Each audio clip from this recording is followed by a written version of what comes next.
Scripture says sa Hebrews 12 verses 5 to 11, ang sabi po, "And ye have forgotten the exhortation which speaketh unto you as unto children. My son, despise not thou the chastening of the Lord, nor faint when thou art rebuked of him. For whom the Lord loveth, he chasteneth, and scourgeth every son whom he receiveth. If ye endure chastening, God dealeth with you as with sons. For what son is he whom the Father chasteneth not? But if ye be without chastisement, whereof all are partakers, then are ye bastards and not sons? Furthermore, we have had fathers of our flesh which corrected us, and we gave them reverence. Shall we not much rather be in subjection unto the Father of spirits and live? For they verily for a few days chastened us after their own pleasure. But he for our profit, that we might be partakers of his holiness. Now, no chastening for the present seemeth to be joyous, but grievous. Nevertheless, afterward, it yielded the peaceable fruit of the righteousness unto them which are exercised thereby." So, makikita po natin dun sa ating verse na binasa kanina, it is all about chastisement. So yun po ang ating topic, and ang title po ng ating message for tonight is Trials or Chastisement. So tayo po bilang mga Kristiyano, alam ko naman po lahat po tayo ay nakaka-experience po ng affliction. So affliction, tayo po ay may mga pinagdaraanan, we suffered pain, may mga challenges po tayo sa ating buhay. At isa sa pinakamahirap na tanong ng isang mananampalataya po sa every time na tayo po ay nakaka-experience ng affliction is, Lord, trial po ba ito? Pero tulad nga po doon sa ating binasa na mga verses kanina, na kapag tayo po ay dumaranas ng isang pagsubok, ay hindi lamang po ito ay trial. So pwede rin po itong maging chastisement or pagtutuwid or pagpapalo ng Panginoon.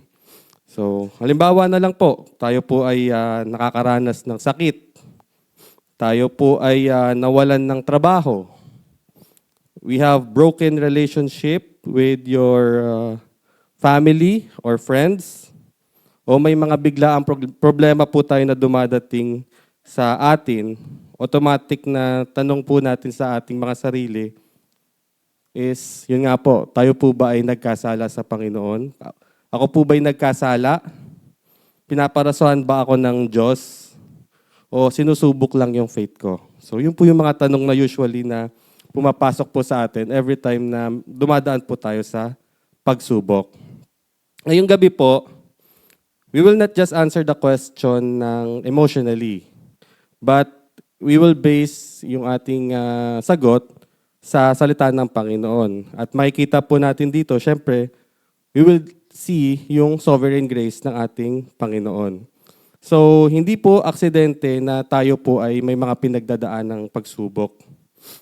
All the afflictions of believers are under divine direction and are meant for their good. So ang ating po palang pinagdaraanan bilang isang mga Kristiyano is, it is under the divine direction ng ating Panginoon. So mayroon man tayong pinagdaraanan na pagsubok, lahat po ng ito ay may purpose ang Panginoon. And ito pong purpose na ito ay para po sa ating ikabubuti. So sa ating mga afflictions na pinagdaraanan, God is sovereign in both trials and chastisement. So trials is mga pagsubok. Chastisement naman po is yung if we are doing sin or nagkasala po tayo po ay tinutuwid ng Panginoon through chastisement. Sabi po sa Lamentations 3:31-33, "For the Lord will not cast off forever, but though he cause grief, yet he will have compassion according to the multitude of his mercy. For he doth not afflict willingly, nor grieve the children of men. So makikita po natin, God causes or allows grief, but God always have a purpose. Kaya po ito nangyayari sa ating buhay. Bilang isang mga Kristiyano, very important na ito po ay ating nauunawaan. Na ang pagsubok po na pinagkakalob sa atin ng Panginoon, it does not mean that God lost control sa ating mga buhay. Na kaya tayo nahihirapan dahil ang Panginoon ay nawalan ng control sa mga nangyayari sa iyo. But it is according to His will. Sa chastisement naman po, o yung pagtutuwid sa atin ng Panginoon, it does not mean na hindi po tayo mahal ng Panginoon. That God stopped loving you. Hindi ako mahal ng Panginoon kasi pinapahirapan niya ako. Minsan pumapasok yan sa isipan ng isang tao kapag grabe na po yung kanyang pinagdadaanan. Pero, yun nga po, ang chastisement po ay hindi po ito pagpapahirap ng Panginoon sa kanyang mga anak. But, tulad ng ating mga earthly parents, ang Panginoon po ay dinidisiplina niya rin po yung kanyang mga anak. Lalo na po kapag tayo po ay gumagawa at nakakagawa ng pagkakasala or pagkakamali. And that is His way of showing His love through His correction. Sapagkat ayaw po ng ating Panginoon na tayo ay magpatuloy sa kamalian. Yun nga po, sabi po sa scripture sa Hebrews chapter 12 verse 8, "But if ye be without chastisement, whereof all are partakers, then are ye bastards and not sons." So sabi po doon sa ating binasa, kapag tayo ay nagkamali, expect that there will be chastisement. Ganun naman po ang Panginoon kapag tayo po ay nakakagawa ng pagkakamali. Lagi po natin expect na may pagtutuwid po ang Panginoon sa atin. Dahil kung wala pong pagtutuwid po ang Panginoon sa atin, mas nakakatakot po. Tulad nga po ng sinabi sa Hebrews 12:8, baka bastard ka daw. Mas nakakatakot po yun na sabihin sa inyo ng Panginoon that you are bastard, na hindi ka part ng flock o ng mga anak ng Panginoon. Pero sabi naman po sa Lamentations 3:32, Lamentation 3:32, "But though he cause grief, yet will he have compassion according to the multitude of his mercies." So makikita po natin, ang Panginoon po ay napakabuti and full of mercy. Na kahit tayo ay nagkakasala sa Kanya, He gives us mercy and delivers us sa ating mga affliction, sa ating pong pinagdaraanan. Ito po ay trials man or chastisement. Makikita natin na pareho silang dumadaan or pareho natin nakikita ang soberanya ng Panginoon. God never afflicts His people out of cruelty, but out of wisdom and covenant love. Hindi po tayo binigyan ng affliction ng ating Panginoon dahil siya ay malupit sa mga anak. Gusto niya yung pahirapan yung mga anak niya. But it is all out of His wisdom at pag-ibig niya po sa ating mga anak niya. So, kung tayo po ay dumaranas ng trial or chastisement man, makikita po natin ang soberanya ng Panginoon because makikita po natin dito na Diyos ang may hawak ng ating buhay. Kung ano man yung pinagdaraanan natin, alam po ito ng Panginoon. Secondly is, alam ng Panginoon yung limitasyon kung hanggang saan lang po yung ating kakayanan. And last, ang Panginoon po, ang Diyos po ay may layunin sa ating mga afflictions or meron po siyang eternal purpose po dun sa mga pinagdaraanan po natin. So, may kita po natin na ang pagsubok po or trials are for testing and strengthening of our faith. Sabi po sa James chapter 1, 2-4, "My brethren, count it all joy when ye fall into diverse temptation, knowing this, that the trying of your faith worketh patience. But let patience have her perfect work, that ye may be perfect and entire, wanting nothing." Tayo po ay magalak kung tayo ay humaharap sa pagsubok. Sapagkat ang Panginoon po ay tinetest po yung ating pananampalataya. Makikita po natin dito ng tinest po ng Panginoon ang pananampalataya niya sa Biblia ay si Job po. So makikita po natin, si Job is nagsuffer po siya ng grabe. Nawala po ang kanyang family, yung kanyang sakit po is sobra-sobra. And makita po natin dito, Job's suffer, it is not because of sin, but because God trusted him. So makikita naman po natin ang characteristic po or traits ni Job is napakabuti niya pong tao kung titignan po natin. He is blameless and upright. He feared God. He is a faithful spiritual leader of his family, humble and teachable.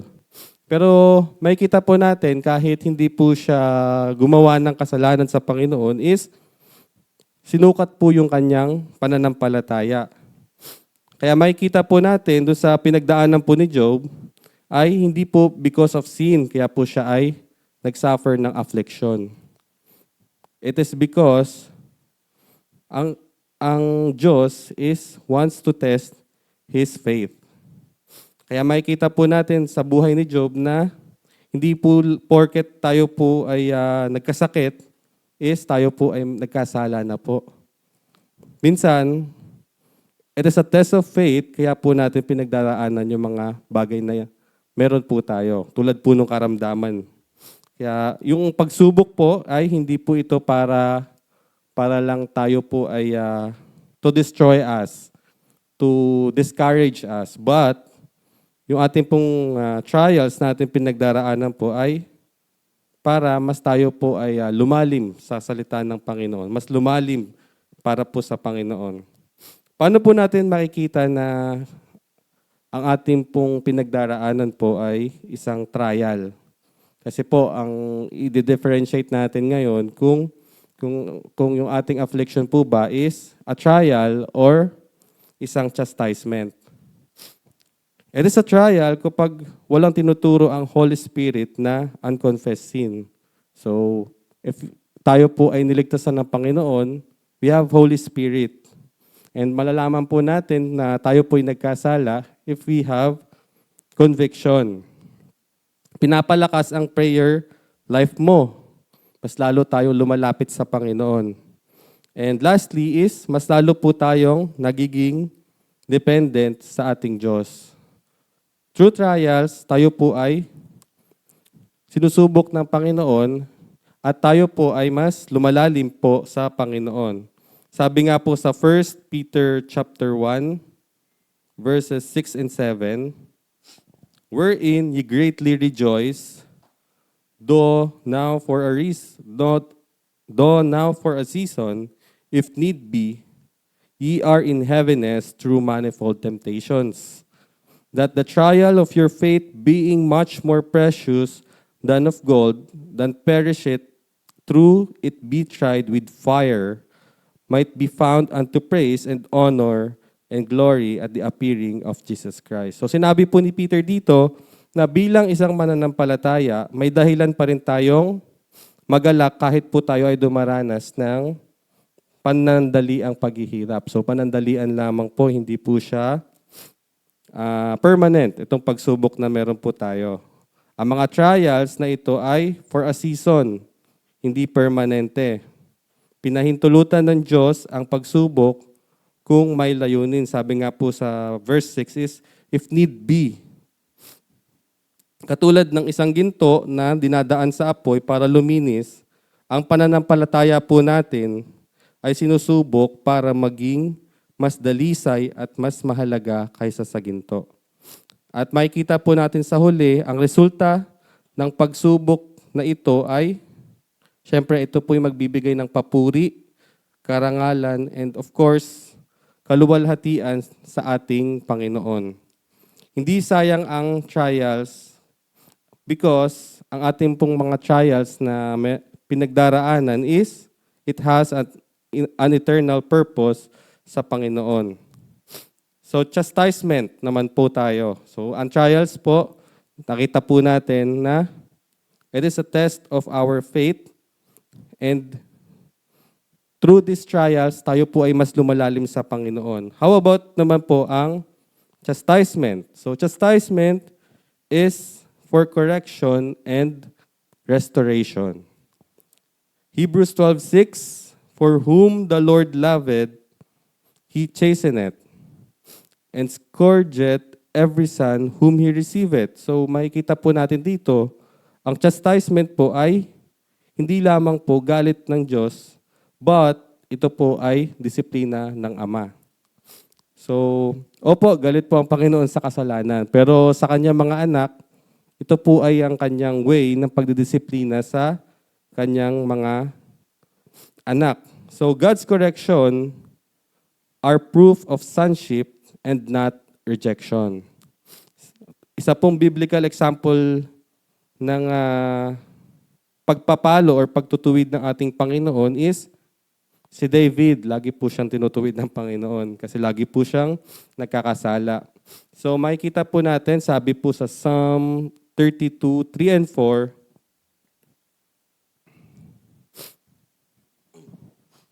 when I kept silence, my bones waxed old through my roaring all the day long. For day and night thy hand was heavy upon me, my moisture is turned into the drought of summer, Selah. So makikita po natin sa Psalms na binasa po natin, mabigat po ang epekto ng unconfessed sin. Sabi nga ni David, ang kanyang explanation sa unconfessed sin, ito daw po ay nakakaubos ng lakas, ng peace, and also ng kagalakan.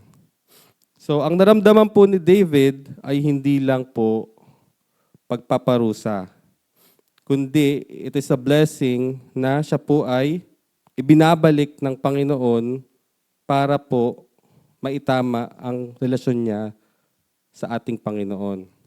Kaya nang mag-repent po si David, doon po bumalik ang kagalakan niya po. Kaya po katulad ni David, dapat po tayo bilang isang mga Kristiyano, wag po natin kasanayan na itago po ang ating kasalanan. Kasi because of our unconfessed sin, yung ating peace, joy, and spiritual strength po ay nawawala. Makikita po yan sa ating pagre-render ng ating gawain para sa Panginoon. If we are in sin, makikita po natin na ayun po, tumatamlay po sa ministry. Minsan po, nawawala po sa gawain.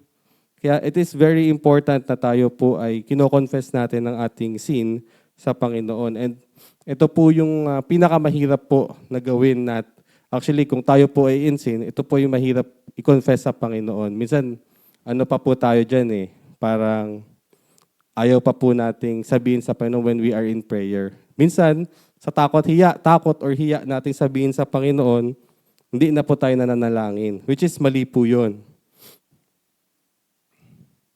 Kaya bilang isang Kristiyano po, it is really important na tayo po ay we confess our sins sa ating Panginoon.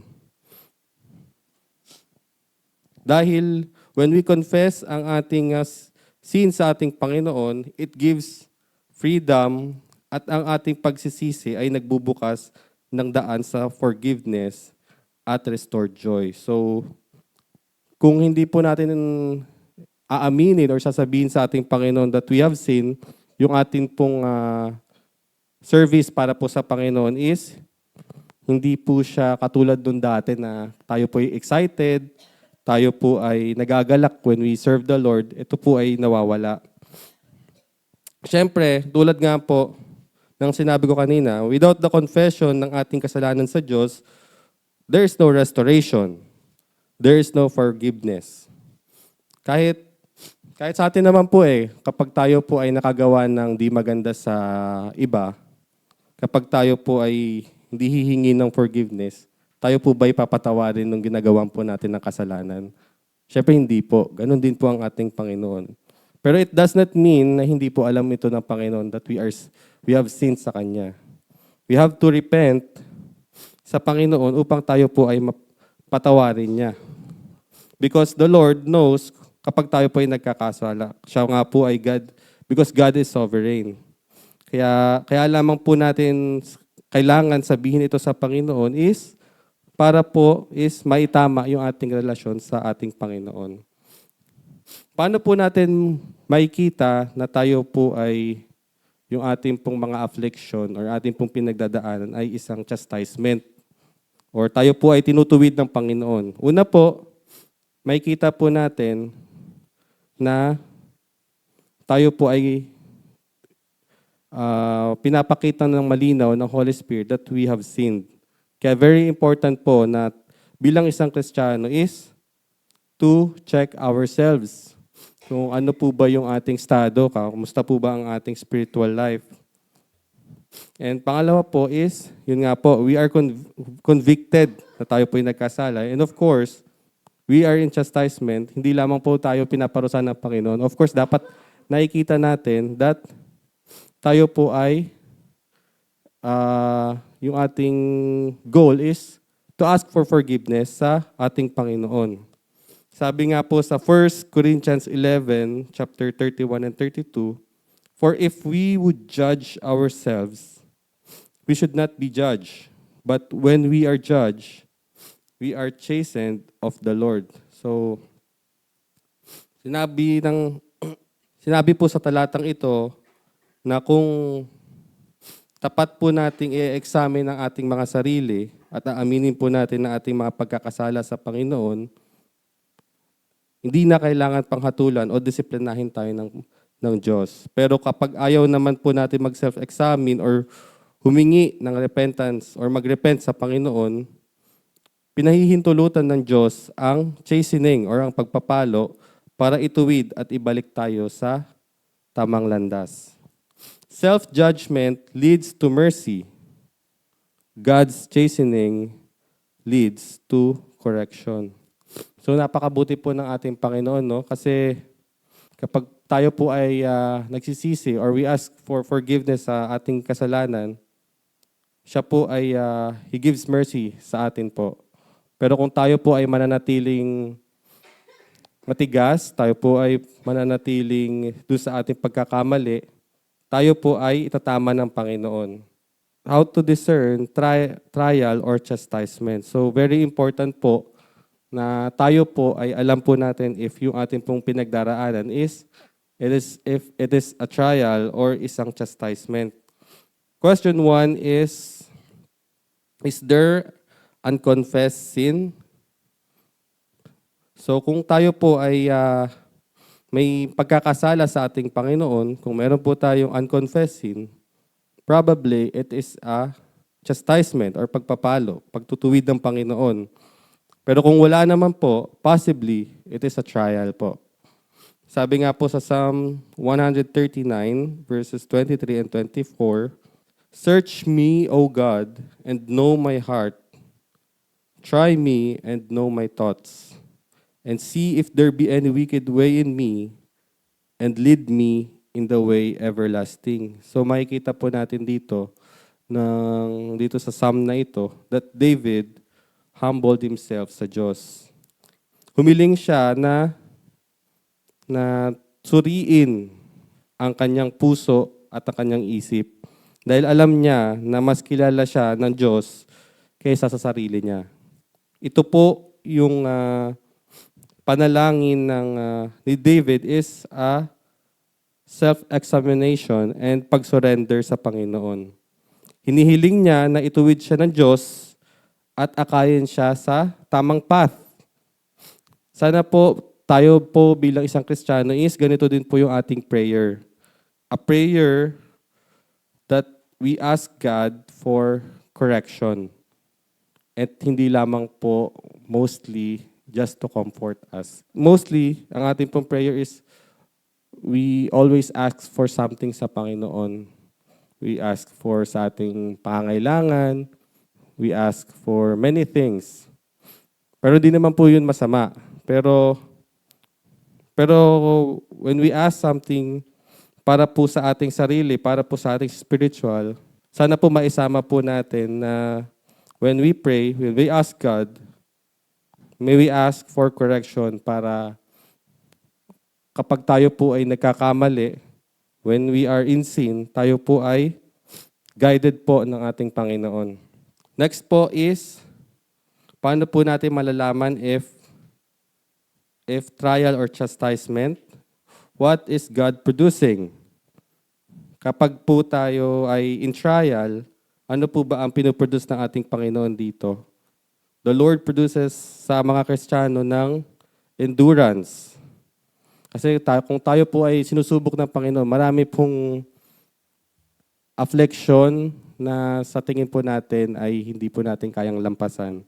But only through God, hindi po na, tulad nga po di ba may mga prayer request po tayo lagi na ganito, may pinagdadaanan po kami. Pero may kita po natin na ang isang Kristiyano po ay nag-endure kapag po ay nalampasan niya po yung pinagdaraanan at ito po may kita po natin sa Thanksgiving.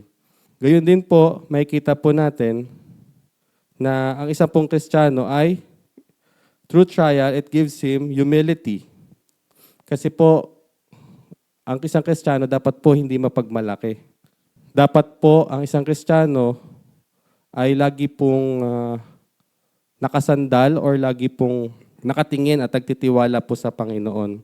Na lahat po ng meron tayo, lahat po ng ating kakayanan, lahat po ng mga pagsubok na ating nalalampasan, it is not because magaling po tayo, madiskarte po tayo. It is because God delivers us sa mga pagsubok po na yon. Ganoon din po, through trial, ang isang pong Kristiyano ay mas lumalalim po ang kanyang pananampalataya. Ganoon naman din po sa chastisement is ano po ang pinoproduce na ating Panginoon kapag ang isang Kristiyano po ay na-chastised or pinalo or tinuwid ng ating Panginoon. Una po, it gives repentance po sa mga Kristiyano. Next is correction. And lastly is siya po ay nare-restore ang fellowship. Ang isa pong Kristiyano na nagkasala ay ang isa pong Kristiyano ay hindi po makikita po natin ang kabutihan ng Panginoon. Kasi pwede naman po tayo, kung alam naman po natin, ang Panginoon ay galit po sa kasalanan. And kung galit po siya sa kasalanan, hayaan na lang po niya tayo mapunta doon sa mapahamak po tayo because of our sin. Pero makikita po natin, napakabuti po ng ating Panginoon, especially sa kanyang mga anak. Hindi niya po hahayaan na mapahamak po ang mga Kristiyano, ang kanyang mga anak. That's why, kinokorek niya po tayo. And through chastisement, yung fellowship na nawala sa kanya is, yun po ay manunumbalik. Sabi nga po sa John 15 verse 2, every branch that beareth fruit, He purgeth it, that it may bring forth more fruit. So sabi ng Panginoong Jesus na ang sanga na may bunga ay tinitrim o nililinis ng Diyos para lalo pang mamunga. So sa mga mahihilig po magtanim, so kapag may mga sanga po, 'di ba? Kapag ginupit nyo yung hindi ako masyado maano sa halaman eh. May mga pinuputol po doon para mas maging malago. Ayun po. Pruning. Tama, pruning po yung tamang tawag doon. Pinuprune para mas maging malago and mas maging maganda po yung fruit o yung prutas niya. So makikita po natin dito, yung pruning is, sa isang Kristiyano is, masakit po ito. Pero hindi po ito parusa ng Panginoon. Ito po ay pag-aalaga para mas maging fruitful ang buhay ng isang Kristiyano. So isa po ditong example is, halimbawa tayo po ay nawalan ng trabaho. So nawalan po tayo ng trabaho. Isa pong scenario is, it is because of dishonesty. And yung pangalawa naman po is, it is despite of our integrity. So makikita po natin dito is, different scenario na nawalan po ng trabaho na isang tao. So kapag tayo po ay nawalan ng trabaho because of our dishonesty, isipin po natin, chastisement po yun. Opo, chastisement po yun. Kasi meron po tayong ginawang mali. And yung pagkatanggal po natin sa trabaho na yun, it is way of God of teaching us. And for us na makita na tayo po ay nagkamali. How about naman po doon sa isa na nawalan din po ng trabaho despite na meron siyang integrity sa kanyang ginagawa. Very graceful, very hardworking siya sa kanyang trabaho, pero nawalan pa rin siya ng trabaho. We can see it na isang pagsubok. A trial preparing you for something greater. Alam naman po natin, yung mga ganong pagsubok ay maaaring ang Panginoon ay may plano sa'yo. Sabi, ito very famous na verses po lagi na naririnig po natin, yung Romans 8:28. All things work together for good to them that love God. So lahat po na nangyayari po sa atin is the Lord has a reason and has a purpose dun po sa nangyayari sa ating buhay. Lahat po ng nangyayari sa atin ay may plano po ang ating Diyos. At ito po ay para sa ating ikabubuti. So paano po ba ang dapat nating gawin kung tayo po ay nakakaranas ng trial or chastisement? Una po is, let the Lord shape you and trust the process. So, syempre po, kapag tayo po ay dumaranas ng isang pagsubok or dumaranas sa isang chastisement, mahirap po ito. Hindi po na, minsan darating tayo sa point na parang ayaw mo na, suko ka na. Minsan dumadating pa sa point na, hindi po ako to na, ito sa scenario po na madalas nakikita po natin sa TV na pag nandun sila sa kasukdulan ng affliction or nung sufferings nila. Minsan sinisisi nila ang Panginoon. Pero sa isang Kristiyano, dapat nakikita ang po natin, response po natin doon is, nakikita po natin na ang Panginoon ay, tayo po ay hinuhubog ng Panginoon sa mga pagsubok na meron po tayo. Pangalawa po is, we should examine ourselves and don't make quick conclusions. So, yun nga po kanina, dinifferentiate po natin kung ano po yung trials or chastisement. Kasi baka po minsan naisip natin yung ating nangyayari po sa ating buhay is trials. Pero di po natin alam, tayo po pala ay may pagkakasala. Kaya yung pinagdaraanan natin is the result ng ating pagkakasala. Tulad na lamang po siguro, best example is ikaw ay na high blood. Hindi po dahil sa na high blood kasi mahilig kang kumain ng pares or ng taba. Yun po ay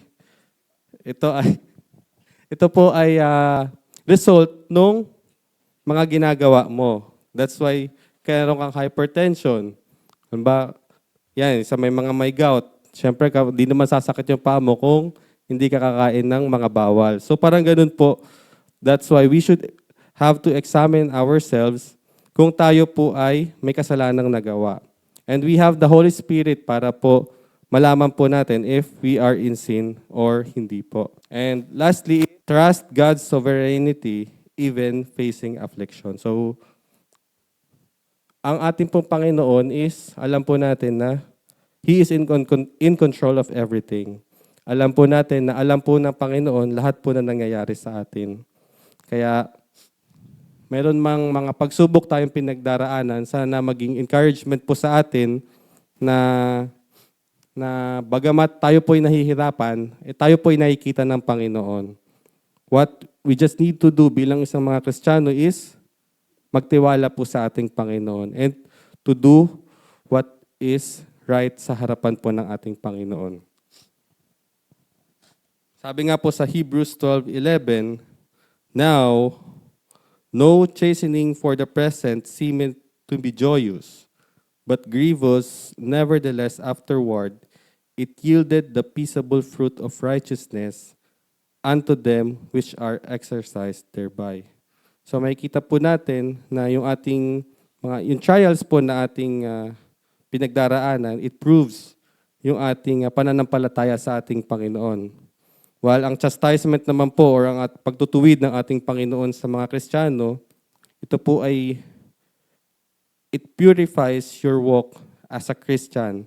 Pero makikita po natin itong mga bagay na ito, masakit man sa mga Kristiyano na ma-experience ang trials at chastisement, pero makikita po natin ang pag-ibig at sovereign grace ng ating Panginoon sa bagay na ito.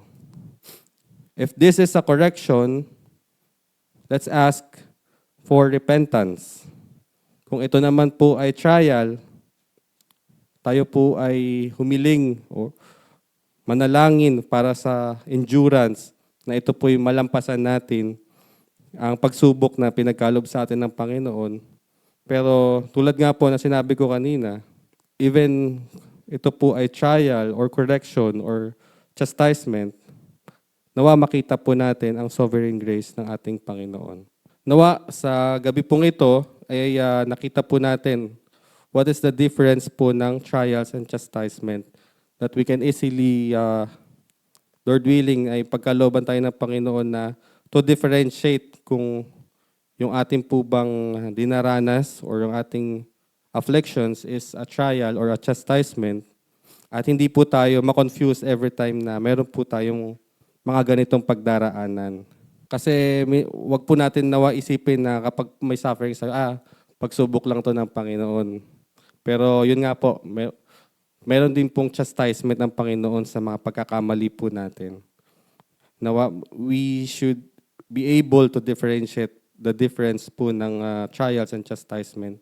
And yun nga po, let's always check ourselves if we are in sin. So we can repent and ask for forgiveness sa ating Diyos. So yun lamang po at purihin po ang Panginoon sa gabi pong ito.